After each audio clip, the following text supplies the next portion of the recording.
Kinagabihan nga pala talaga pag-uwi ni Miss Communication galing practice ay talagang umantak ang kanyang put. Naku, Queenie. Alam niyo ba na sa dami-dami kong part ng katawan na tutubuan ng pigsa ay talagang sa ilalim pa ng paa ko. Naiinis talaga ako ng sobra-sobra. Talagang napakamalas talaga ng paang ito. Kada laban namin, halimbawa lalaban na kami sa congressional, lagi ako nagkakapigsa sa paa talaga. Katulad nung lalaban na ako ng congressional doon sa may badminton, nagkapigsa rin ako sa paa. Sa ilalim pa talaga ng paa as in.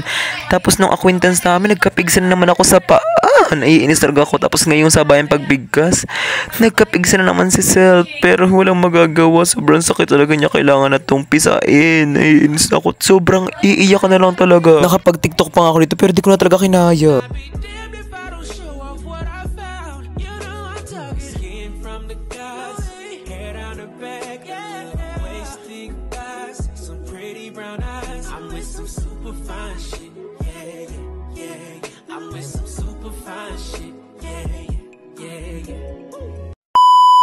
June 9 na nga pala ito guys, hanggang sa pinisa ko na talaga ang pigsa ko, hindi ko na talaga siya kaya, talagang gustong gusto ko na siya pisain talaga. Alam nyo ba, ang aking pinampisa dito ay alam nyo yun, sa tinik ng lukban. Kung alam nyo yung tinik ng lukban guys, yun talaga ang pinampipisa ko pag ako nagkakapigsa talaga guys. Kasi guys, ang laban namin ay June 10, tapos ayun yung mga gagamitin, gunting, yung makahiyang may mga tinik-tinik, yung mga dahon na kailangan talaga namin ilagay doon sa may pigsa para talagang gusto ko na talaga siyang gumaling guys. Tapos kailangan din namin ng luyang dilaw.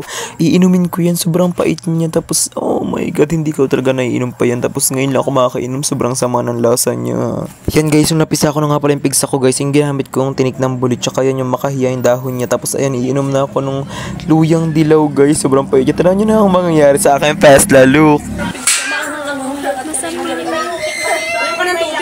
Libra ka. Kisa ka rin! Bilisan mo, babulasan.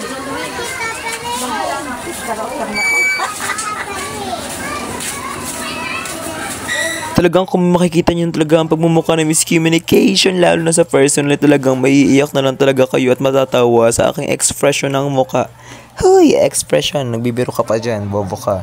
Pagkatapos nga pala guys, nung ang pag-inom ko ng loyan dilaw, ay ako nga pala, dinikdik na nga pala ni Lola yung makahiya dyan guys, para nga may lagay na sa may butas nung mismong aking pigsa. Super sakit talaga niya guys, maiiyak na talaga ako kung makakaranas ito. Katapos nga pala lagyan yun, ay tinalian na rin kasi nga baka daw malamigan, ay syempre lalo pa siyang mamamaga, baka din siya ma-infection. Kaya guys, sana ipagdasal nyo rin si Self na gumaling na kagad to. Talagang naiinis. And then, sabi ni Lola na baka daw ako ay nagagalaw lang. Kaya ayun, sinuob din ako at bumili kagad kami ng pansuob dyan guys. Tapos, nagkuha din kami ng baga dyan. Ayun, susuobin niya na ako, may pausok-usok na siyang effect.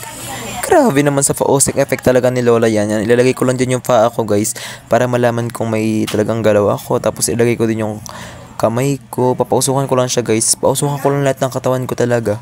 Para na akong gagawing tinapa. Hindi mo gagawing tinapa ang oat na to. Masarap yan sa tinapa.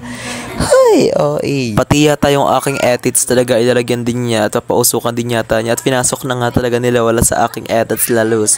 Yung itlog ko talaga ay software na iinitan dyan. Cheres! Hindi na iinitan ng etlalugs. Talagang ayan, pinupuno sa akin nila yung usok. Kasi nga daw, hindi pa daw ako amoy tinapa. Kaya ayun, todo-todo talagang paglalagay pa lang talaga niya ng usok sa aking pangangatawan. Talagang software effective niya at software galing. Yan talaga ako lumalapit pag ako talaga nagkakasakit guys. Kasi nga, mas sanay na ba yung aking Festalus. Tsaka alam ko na talaga yung mga ginagawa niya eh. Ayun, ilalagay sa likod ko yung Usoka Challenge. Usoka Challenge! Naiinis ako sa yung bakla ka ha. Miss Communication, ayusin mo pag-voice over talaga. Kung makikita nyo talaga, pinufuro talaga niyang usukan yung aking foot. Kasi nga dun talaga tumubo yung virus na nakakainis talagang virus na yan. Hindi pwede mangyari to kay Self. Naiinis talaga sa'yo. At inuusukan na talaga ang mga first zone of volitis kasi yung aking sinampay talaga dyan, nauusukan na talaga. At pinagtitinginan rin ako ng free-fall kasi nga daw ba't nag-video pa. So para saan yan? I-update pa sa lahat? Hindi mo dapat i-update to. Kasi wala ka naman pag-a-updatean. Wes! Iba-vlog talaga ni Farzon. Ayan, pagkatapos na nga parang maluto dyan nung parang bumabula-bula, effect. Pupunasan na ako dyan sa paa ng pang cross kasi nga parang hindi na ako lapitan ng mga demons. Naiinis kasi ako guys, kasi kung tsaka lumaban naman si Self, tsaka ako nagkapigsa. Ganun ba talaga ang oat na to? Ha? Pinagpapala talaga siya ng software. Ayan. Para siyang super bait niya talaga sa videong yan. Iniinis talaga ang tao. Dapat hindi gano'n. Hanggang dito na lang. Babash!